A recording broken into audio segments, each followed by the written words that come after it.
In 1896, Utah was admitted to the Union as the 45th state. 1 year later, the State Engineer's Office was created with the charge to prepare state-sponsored irrigation projects, keep records of stream flows, and approve the construction of dams.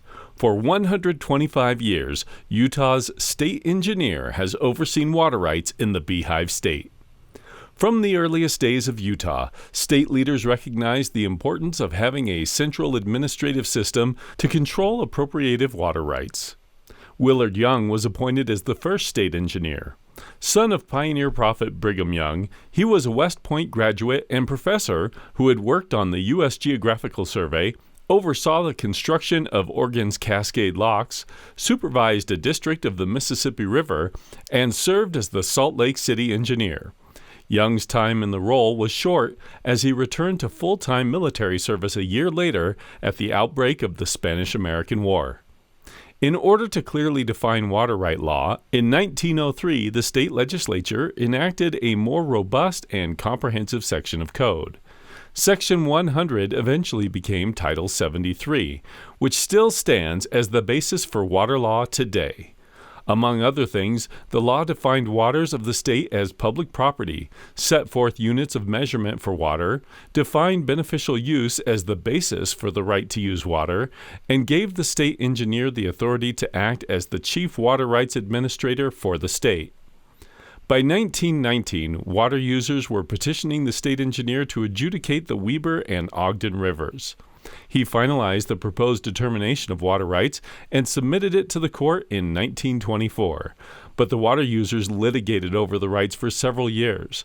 The court entered a final decree for the Weber River in 1937 and for the Ogden River in 1948.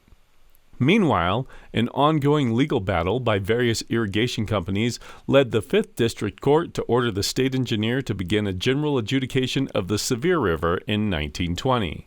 He delivered the proposed determination 6 years later, but it would take another 10 years of litigation before a final decree was issued. In 1922, Utah's state engineer participated in one of the most significant interstate agreements in the history of the country. As the delegate to the Colorado River Commission, the state engineer successfully helped negotiate the Colorado River Compact, which divides the flows of the Colorado River between 7 states and 2 countries, grouping these into an upper basin and a lower basin. The compact has served as the basis for the distribution of water from the Colorado River for over a century. Growing use of and reliance on wells for water led the state engineer to recommend legislation to bring appropriation and administration of groundwater under the state engineer's office in 1934. The legislature agreed with the state engineer's assessment and a year later passed a law to bring groundwater management under his control. Following the passage of the Colorado River Compact, states in the upper and lower basins negotiated their allocations. Utah's state engineer represented the state in quantifying Utah's allocation of the Colorado River in the Upper Colorado River Basin Compact, which was signed in 1948.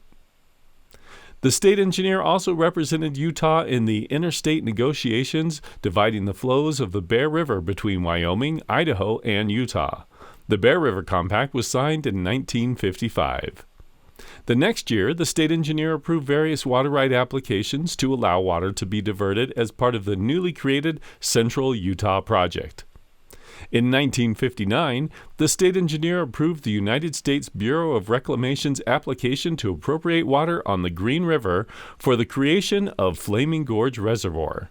The reservoir was an important part of the Colorado River Storage Project, which was designed to oversee the development of the Upper Colorado River Basin. The project also included Glen Canyon Dam, which formed Lake Powell.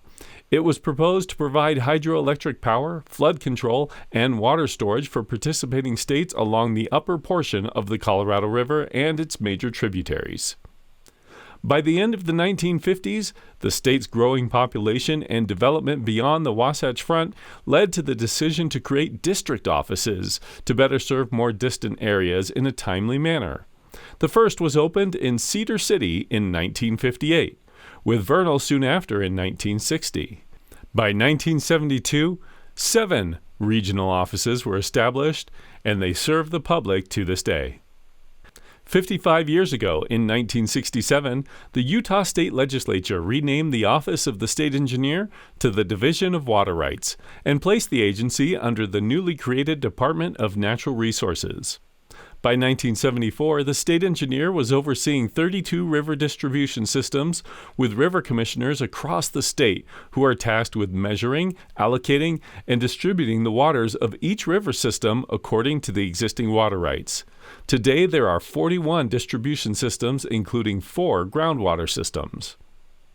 The state engineer worked with representatives from Idaho and Wyoming in 1980 to amend the Bear River Compact to provide for additional storage and water use in the upper reaches of the Bear River in northern Utah and Bear Lake. The failure of Quail Creek Dam in the early hours on New Year's Day 1989 prompted the Utah legislature to pass the Dam Safety Act. The state engineer then created a statewide inventory of dams and began annual inspection of high-hazard dams. In 1992, the state engineer implemented the Water Distribution Plan for the Utah Lake Drainage Basin. The plan directs the administration of the waters of Utah Lake and its major tributaries, including Deer Creek and Jordanelle reservoirs. 2 years ago, in 2020, Teresa Wilhelmsen was appointed as the 20th state engineer and the first woman to hold the role in the state. This year, 125 years after the creation of the State Engineer's Office and 100 years after the signing of the Colorado River Compact, the state engineer participated in the signing ceremony for the Navajo-Utah Water Rights Settlement Agreement. The state engineer negotiates federal reserved rights settlements in Utah, which includes those for tribal reservations, national parks, monuments, and national forests. It was the 13th negotiated settlement in the state since 1996. For 125 years, on behalf of the citizens of this great state, Utah's state engineer has overseen the administration of one of our most precious natural resources, water.